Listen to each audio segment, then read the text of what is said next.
Y sin más, vamos a pasar a la presentación de la novela. Bendita sea la luz y la Santa Veracruz y el Señor de la verdad y la Santa Trinidad. Bendita sea el alma y el Señor que nos la manda. Bendito sea el día y el Señor que nos lo envía. Esta oración que rezaban los marineros hace 500 años al amanecer es la que he elegido para zarpar.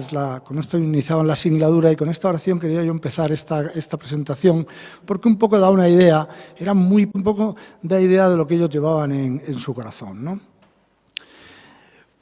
Salieron de La Coruña el 25 de julio de 1525. ¿Por qué de La Coruña? Bueno, pues en el año 22, con ocasión de la visita de Carlos I, ya emperador, la visita a Galicia, los nobles de la zona, sobre todo Fernando de Andrade, encabezados por Fernando de Andrade, lo convencen de montar una sucursal de la Casa de las Especias en La Coruña. La Casa de las Especias ya funcionaba en Sevilla desde 1503 y tomaba nota, llevaba cuenta de todo lo que sucedía en ultramar y que afectaba a la corona, ¿no?, y a los españoles. Decidieron montar que llamaron de hecho Casa de la Especiería en La Coruña, primero porque quedaba más cerca del mercado de valores de la época, que era Flandes, donde se cotizaba el oro, los diamantes y las especias, que valían lo mismo que el oro. Y también porque los puertos del Cantábrico tenían unas ciertas obligaciones fiscales que La Coruña no tenía. Esto le vino muy bien a La Coruña, claro, porque le dio un impulso. También puso La Coruña como objetivo de algunos piratas, sobre todo los ingleses, Drake. Estas cosas fueron las que despertaron su ambición. Por eso en La Coruña se toman una serie de decisiones que luego afectarán notablemente a la expedición. Por ejemplo, hay 3 decisiones muy importantes. La primera es que Loaysa, el jefe del comandante de la expedición, decide llevar en su barco, en su buque insignia, decide llevar toda la artillería. ¿Por qué? Porque está recordando el motín de la San Antonio en el primer viaje a las Molucas, y que consiguió sofocar Magallanes gracias a que llevaba las armas pesadas en su buque insignia. También decide, contra lo que había hecho Magallanes, que nombró una nao despensa a la San Antonio, él decide llevar todos los alimentos él y que se repartirán, era como se hacía en la época, se repartían, los barcos se acercaban, botes, y así se iban repartiendo los alimentos. Pero él decide llevarlos él mismo. ¿Por qué? Por lo mismo, con la deserción de la San Antonio en el primer viaje, los demás barcos se quedaron sin recursos y la verdad lo pasaron bastante mal. Entonces él toma estas 2 decisiones que, como veremos, afectarán. Y luego una tercera decisión. Loaysa no sabía nada del mar. Era caballero de la Orden de Rodas, luego Malta, y lo único que sabía era unas cuantas navegaciones que había hecho a los cónclaves por el Mediterráneo, pero no sabía nada del mar. Por eso llevaba como segundo y piloto mayor a Juan Sebastián Elcano, ya un consumado navegante. Y el Juan Sebastián Elcano, a pesar de que los nobles capitanes castellanos que mandan las naves le dicen a Loaysa que no quieren ir por el estrecho de Magallanes, porque ya conocen de las penurias, porque ya se lo han contado los que lo han viajado, que prefieren ir por el cabo llamado entonces de las Tormentas, hoy de Buena Esperanza. Hombre, es una diferencia apreciable, porque estamos pasando de los 54 grados de latitud sur de Magallanes a los 35, que es el cabo de Buena Esperanza. Es decir, las diferencias son bastante notables.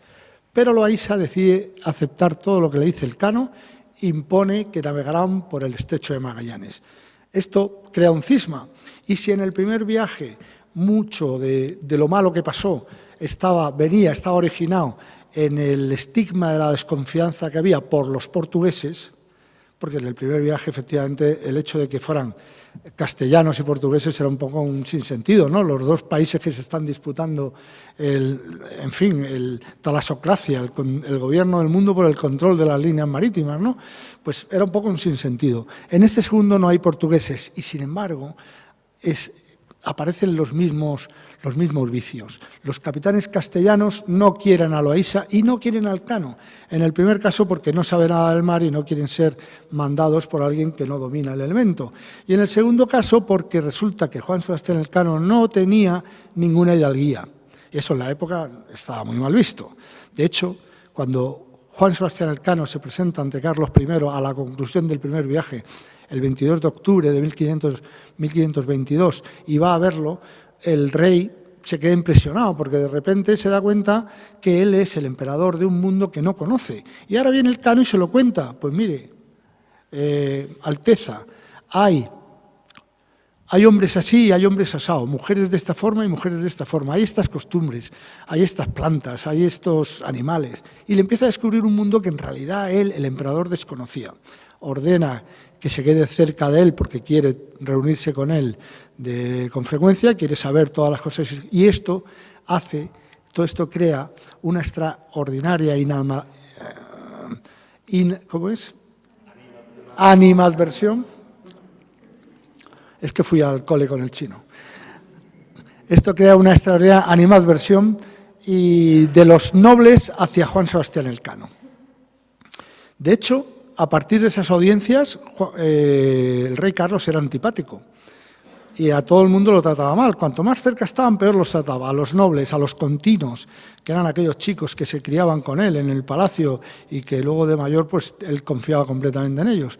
Bueno, los trataba mal y sin embargo con Elcano se desvivía. Esto los nobles lo llevaban mal y de hecho a partir de esa conferencia que tuvo con el rey, Juan Sebastián Elcano, pues lo intentaron matar 2 veces y tenía que ir con vigilancia, tenía que ir pagada por el rey para que no atentaran contra él. Es decir, los nobles se vuelven contra Elcano y contra Loaysa y esto, por supuesto, tendrá un impacto tremendo en la navegación. Elcano contra todos. Ya digo desde el primer momento que esta expedición fue un auténtico fracaso económico, porque así como en la primera volvió la Victoria cargada de clavo, en esta solo llegó una y no regresó ninguna. Es decir, desde el punto de vista económico, un fracaso, pero desde el punto de vista histórico es un éxito. El legado que nos ha llegado, porque como ahora veremos son 7 historias en una. Resulta que por distintas causas los barcos, cada uno seguirá su propia derrota y al final serán 7 historias diferentes. 7 historias que contribuyen enormemente a que hoy, o a que en su época, el Pacífico fuera llamado el lago español, ¿no? Bueno, aquí tenemos los 7 barcos, 7 capitanes. Loaysa va en el buque insignia, en la nao Victoria. Elcano manda al Sancti Spiritus. Los demás, bueno, pues cada uno va mandando su barco y al final veréis que hay una C detrás de Santiago de Guevara que manda el barco más pequeño. Siempre iba un barco más pequeño para meterse en esos vericuetos donde no podían entrar naves mayores. Y en este caso esa C corresponde a cuñado de Juan Sebastián Elcano. Juan Sebastián Elcano embarcó para esta ocasión a 2 hermanos suyos, un sobrino y un cuñado. Pusieron todo el dinero familiar que tenían porque la primera expedición había dado pingües beneficios. Y perdieron todo el dinero que tenían y perdieron la vida, además, todos. En fin, la mar. Bueno,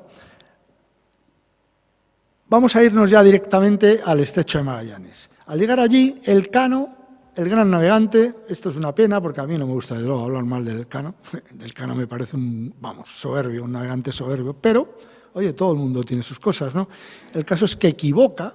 Al embocar el Estrecho de Magallanes se confunde y se mete por una lengua de mar diferente. Todos le siguen como patitos y allí embarrancan, se forma un guirigay, una ensalada de barcos de madera y poco a poco consiguen salir todos con más o menos daños, menos precisamente la Sancti Spiritus, que quedará allí varada para siempre. De manera que si ya los nobles capitanes castellanos no confiaban en Loaysa y sí en Elcano porque había demostrado ser un gran navegante, pero a partir de aquí las cosas cambian. Y concretamente la San Gabriel, que manda el capitán Acuña, y la Santa María del Parral deciden, la primera, la San Gabriel, desertar, como había hecho la San Antonio, y la San Gabriel ir a buscar las especias por el Cabo de Buena Esperanza, ¿no? La San Gabriel, sabemos, en realidad hay muy poca información de esta expedición, hay muy poca. Por eso es muy novela, es mucho más novela que historia, porque hay que coger la poca información que hay y jugar con ella. Pero al fin y al cabo, para una persona de mar, como soy yo, o como puede ser cualquiera de los que están aquí, ¿no? El mar no ha cambiado tanto en 500 años. Los temporales son los mismos. El olor de la pólvora es el mismo.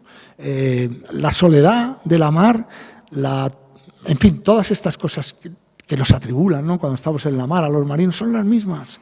Dejas atrás algo, vas a buscar algo que no sabes qué es. Hombre, es evidente que han cambiado muchas cosas, que hoy tenemos unas comodidades que no tenían antes. Pero al final, tú puedes ponerte... Si ha habido un motín, es fácil fabular un motín. Un capitán tirano, ¿no? Unos marineros insatisfechos, o como, por ejemplo, la Santa María del Parral, que sencillamente desaparece, nunca más se sabe de ella. Pues seguramente habrá tocado en alguna isla, habrán aparecido salvajes, o se habrá hundido, o un temporal. Tienes que elegir, escribir. Eso también es un escritor, si tú sabes escribir un poquito, pues, y sabes lo que es la mar, no es tan difícil. Apuntes históricos, pocos. El caso es que aquí, en este tramo del viaje, se pierden 3 barcos. Y pasamos al Pacífico con solo 4. Contrariamente a lo que pasó Magallanes pasó un calvario cruzando el estrecho que hoy lleva su nombre. Fue horrible. Y luego, sin embargo, cuando llegaron al Pacífico se encontraron con un mar al que precisamente Magallanes llamó Pacífico porque encontró un mar de lo más bonancible, ¿no? Aquí fue justo al contrario. Encontraron en el estrecho de Magallanes todo era paz y quietud, de manera que tardaron bastante menos en llegar al Pacífico, pero cuando llegaron al Pacífico se encontraron con unos temporales que algunos de los marineros supervivientes dijeron que no habían visto en su vida. Se horrorizaron. Tanto es así que los 4 barcos que quedaban se dispersaron. Y por lo tanto, como decía antes, y como ha pasado con los que ya hemos hablado de ellos, cada uno vive una historia diferente. Primero el pequeño Patache, que hemos hablado de él, el Santiago.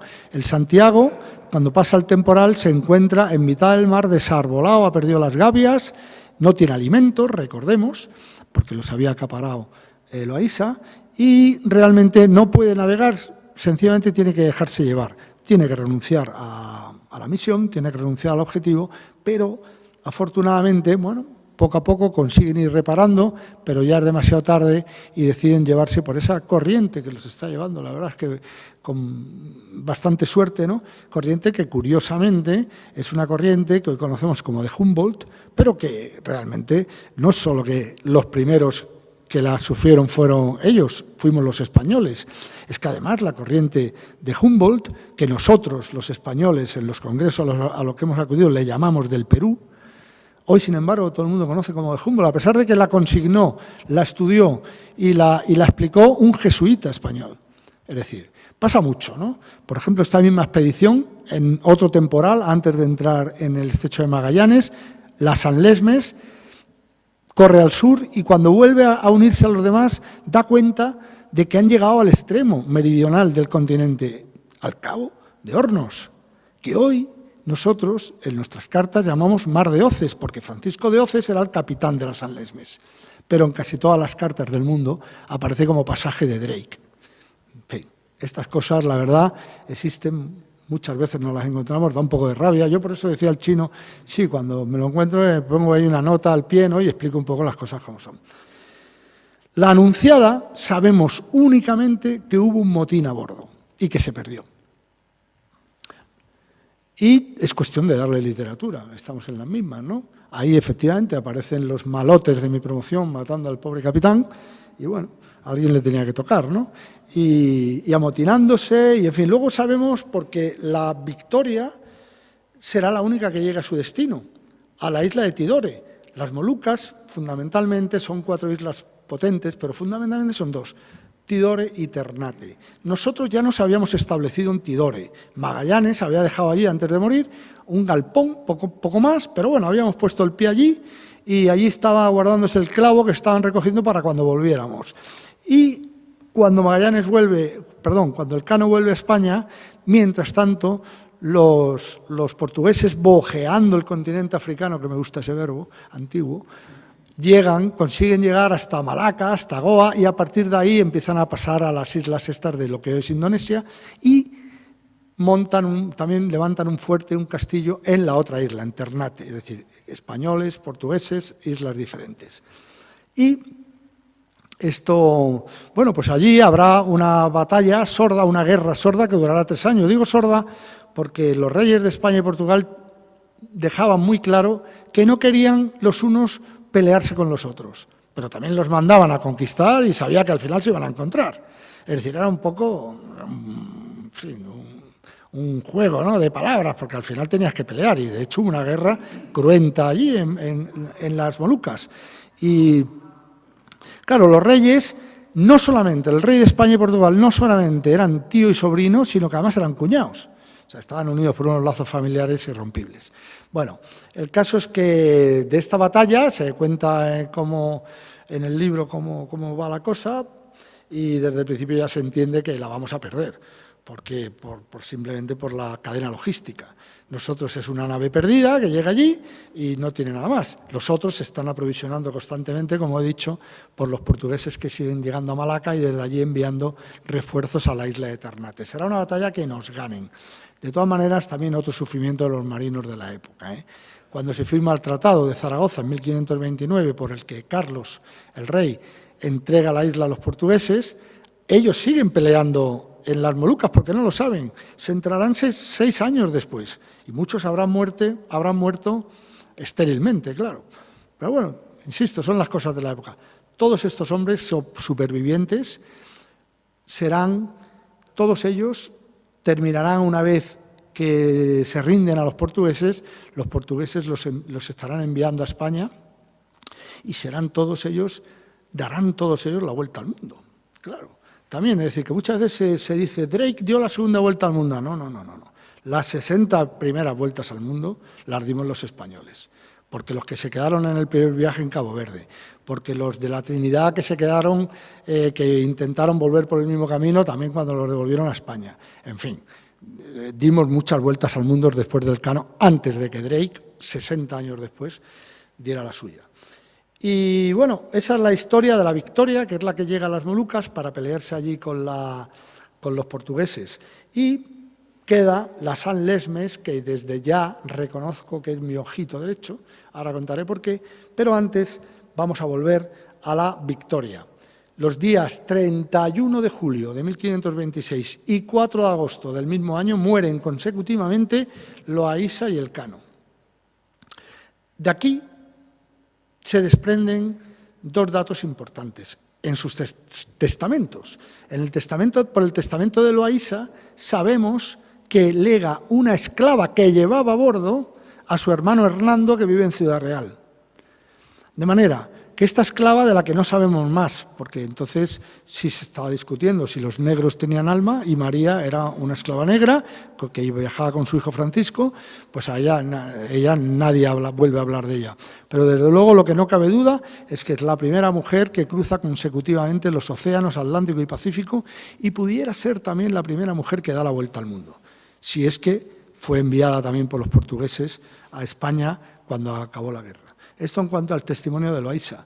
Y en cuanto al testimonio del Cano, pues nos queda una cosa tan importante y tan nítida como su firma, es decir, Juan Sebastián, ahí lo veis, Juan Sebastián del Cano, siendo Cano una pedanía de donde él nació, lo diremos, de Guetaria. Siempre hemos llamado Juan Sebastián Elcano, incluso nuestro buque escuela se llama así, pero la realidad es que él se llamaba Juan Sebastián del Cano. A mí cuando me llaman Moya no me gusta, luego me imagino que a Juan Sebastián Elcano pues le pasaba un poco lo mismo, ¿no? Bueno, vamos a hablar de la San Lesmes, que como os digo es mi ojito derecho. La San Lesmes, después de haber sido el primero en pasar el Cabo de Hornos, cuando llega al Pacífico y hay esta tormenta tan tremenda, también desaparece. Y ya nunca más se sabrá de ella. Pero 180 años después de esto, un navegante británico muy conocido llega a la Polinesia francesa y descubre allí un atolón, James Cook me refiero, un atolón de una serie de islas en las que hay unos nativos polinesios que cultivan la tierra, que son rubios, de ojos claros, que hablan difusamente del Génesis y de la Santísima Trinidad, conocen el arcabuz, conocen el clavo, saludan levantando la mano al modo europeo, no como lo hacían los polinesios. En fin, hoy en día se da por cierto que un barco con toda seguridad español, naufragó por aquellas tierras. Fueron los primeros que llegaron a Nueva Zelanda. Yo apunto en el libro que quizá tocaron también a Australia por las corrientes que hay en la zona, ¿no? Que quizá tocaron también a Australia, ¿no? Y la verdad me parece una historia formidable, ¿no? Y ahí es donde más me explayo. La San Lesmes era una nave construida en La Coruña y todas las personas que llevaba a bordo, toda su tripulación, eran gallegos de La Coruña y sus proximidades. Entonces yo ahí pues meto a mis amigos, gallegos o no, a todos los de mi promoción que son gallegos, porque qué más me da si el carpintero de aquella nave se llamaba Julián Ruiz o se llama Andrés Carrasco, y así yo le hago un homenaje a mi querido amigo, ¿no? O sea, que estos son licencias que me tomo porque como al fin y al cabo esto es una novela, bueno, pues mi promoción los saco allí, a unos les toca una cosa, a otros les toca otra. Lo único que desde el principio se dieron cuenta, quizá me fui de la lengua, que solo sobreviviría uno, y bueno, esto es como cuando Napoleón nombraba a un general, ¿no?, que 49 se cabreaban. Bueno, el caso es que la vida que pudieron llevar estos hombres en aquellas islas pues me interesó mucho, ¿no? ¿Qué hicieron allí? ¿Cómo pudieron estar? ¿Cómo sobrevivieron? Hay cosas impresionantes, ¿no? En la Polinesia, en esas islas, concretamente en la isla de Amanu, todavía hoy los frutos que se arrancan a la tierra se guardan en hórreos. Lo podéis mirar en internet, hórreos en la Polinesia. Es decir, ¿qué otra prueba necesitamos? Y bueno, todo esto que os he contado, ¿no?, de que, en fin, que era evidente que allí había pasado una nave española y el mestizaje consiguiente también era bastante claro. Pero hay otra cosa. Bueno, ahí aparece este libro de Lewis Carroll, que son dos en realidad, que lo escribe un australiano y cuenta toda esta tesis que yo estoy contando aquí. Aparecen también 4 cañones que se ve que los tiraron cuando iban a embarrancar para aligerar pesos y han rodado, ¿no? Y están completamente, los cañones llevan su firma, ¿no? Pero estos no se sabe y se atribuyen a la San Lesmes, hay quien sí, quien no, en fin, podría ser. Pero hay otra cosa, todavía para mi gusto, más extraordinaria. Era una costumbre bastante típica de aquellos hombres que a la vuelta de sus viajes se traían con ellos semillas de plantas, de frutos, de árboles que les llamaban la atención y las plantaban en España. Yo los he visto, y son, la verdad, llaman la atención, sobre todo en Extremadura y en Andalucía. Pero este árbol que veis ahí, que es un metrosidero, es originario y exclusivo de Nueva Zelanda. Se le calculan 450 años. O sea, está bastante claro que si alguno de esos hombres no sobrevivió, debió hacerlo algún descendiente, que volvió a Galicia, volvió a su Galicia natal. Este está plantado en lo que hoy es el huerto de la policía local de La Coruña. Cuando yo fui a presentar la novela a La Coruña, claro, me faltó tiempo para ir allí a ver el metrosidero y hacerme una foto, como veis ahí, ¿no? Bueno, me contaron los policías que están hartos del árbol, porque como no lo pueden tocar porque está protegido y les está reventando por debajo, ¿no?, pues todas las instalaciones. Luego me llamó la atención que la presentación la hicimos en el Real Club, en la Real Sociedad Hípica, que está en la calle Metrosidero. Digo, anda, ¿y esto cómo es? Dice, sí, porque como el árbol no se puede tocar, lo que ha hecho el alcalde es cortar esquejes y ha plantado toda la avenida con esquejes que están creciendo ahora en la avenida Metrosidero. Vamos, me parece una cosa, pero vamos, está clarísimo que alguien sobrevivió y volvió para plantarlo. ¿Quién sabe si fue el tatarabuelo de Carrasco? No lo sabemos, pero alguien volvió. Bueno, esto es un poco lo que yo quería contaros. Ya que hablábamos del canon, no me quería quedar de decir, bueno, primero hablar de su escudo de armas, que a mí me parece fantástico.